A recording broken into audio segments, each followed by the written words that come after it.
process it differently. We do have PTSD. We're all in different stages. So I guess just if you see a hand, shake a hand, give a hug. Kind of like how you guys represent and encourage the wounded warriors to come home. I didn't sign up for this, but I didn't sign up for this fight, but I stayed down for 17 years, and so same similar thing. We are coming home wounded too as well. After all that you've been through, what is a simple joy that you appreciate in your everyday life now? The choices, the free choice to do what I want, to go where I want, to wear what I want, say what I want. That right there, it speaks volumes. It holds no type of monetary value. And my family, like I said, I don't know, or I'm not too much connected to my family, but I made a new family. I have a 13-month-old daughter now, and I wish I could have brought her today, but next time I will. So 22 years later, I became a father again. I find so much joy in seeing her walk. I find so much joy in seeing her try to talk to me.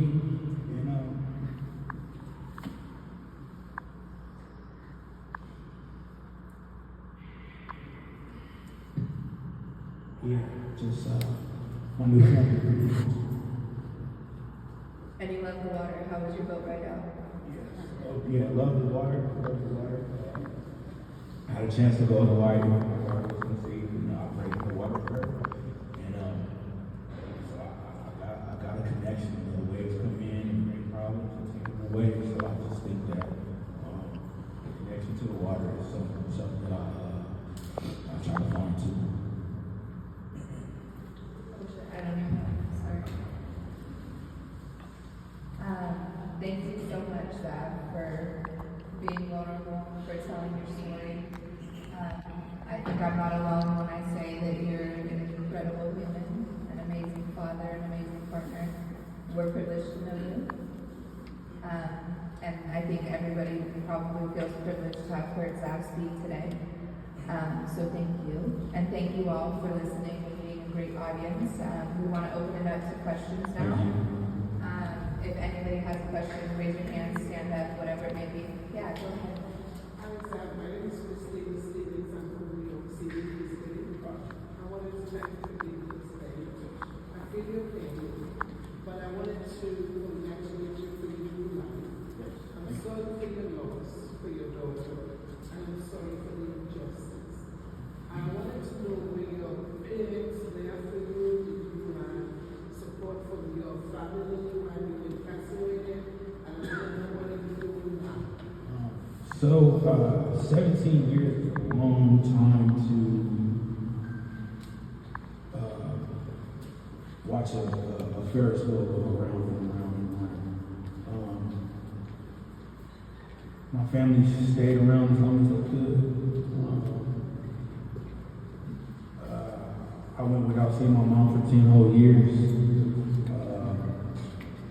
My great auntie kept me above water. She kept me in faith. So there were certain people here. You asked also to what am I doing now? I'm trying to find my place. I really am. I'm a hard worker. I enjoy learning new things, but I have not found the niche of what it is that I really want to do. Sitting down and having these type of engagements or encounters is therapeutic for me, but also too it takes a lot. But at the same time, I'm willing to do that because I don't want no one else to pretty much walk in the shoes. Yes.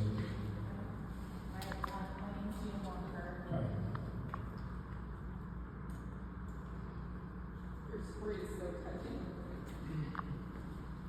I just want to thank you. You make me rethink my purpose.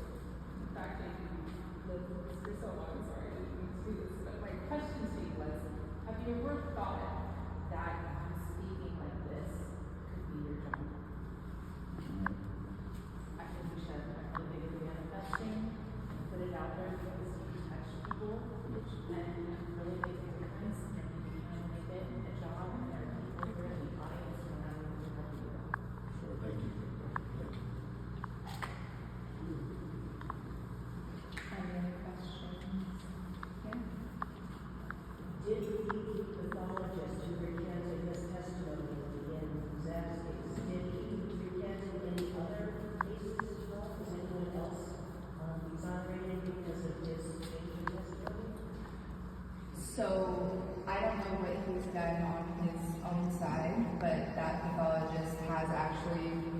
worked with our organization in another case, a wrongful conviction very similar to Zab's.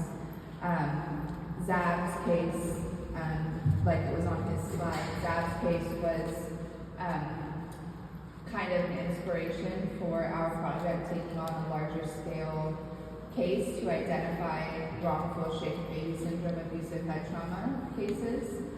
There are a lot of them in California, and that's primarily the work that I do is in that space. And the forensic pathologist that was in Zab's case actually reviewed another case for us and testified at a hearing on the new science and the possibility that shortfalls can cause these same findings. So he has tried to further justice in that way. I don't know what he's done on his own part. Yeah. Hello, I'm Margaret. I'm from Europe.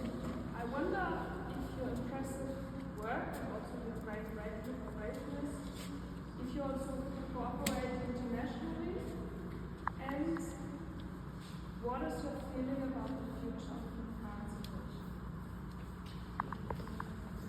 So the question was, one, do we have, just in case everybody's looking here, one, do we do our work internationally, and then two, what is our feeling about the future? There are innocence projects internationally, so there are a few, there's definitely some in Ireland, the one in Ireland, there are a few throughout Europe, there are, there's a whole Latin American wing of the network, so the work is international.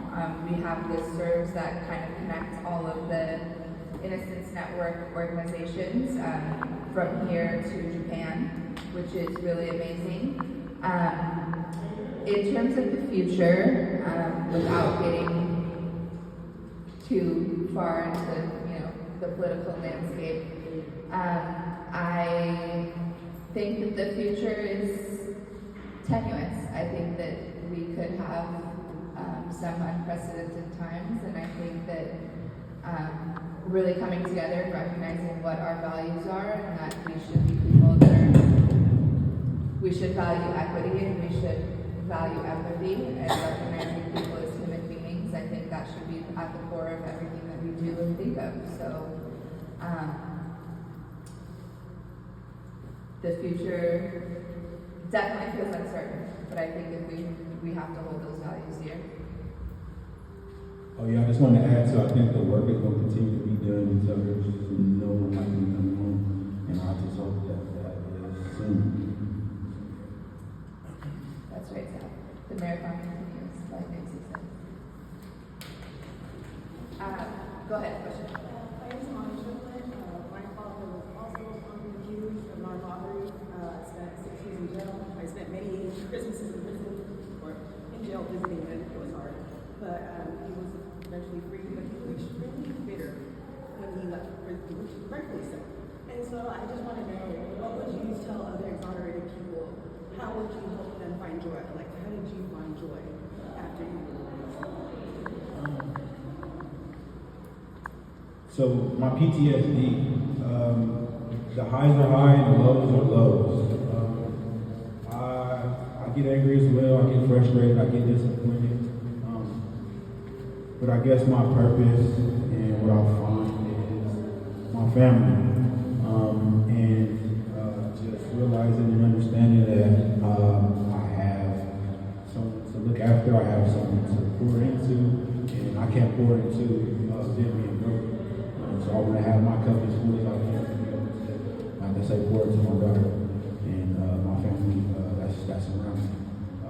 But just hands-on, when I first came out, I had, like I say, 6 attorneys. And so they all were very instrumentally connected to me. It was hands-on, make sure that I didn't need or want for anything, helping me from doing my resume, helping me from just getting my license, getting my birth certificate, getting everything that I needed. It was from the ground all the way to the top, pretty much. So, I try to always be mindful not to stay in the mindset that I'm in. It's not positive because it's not going to do nobody knows that.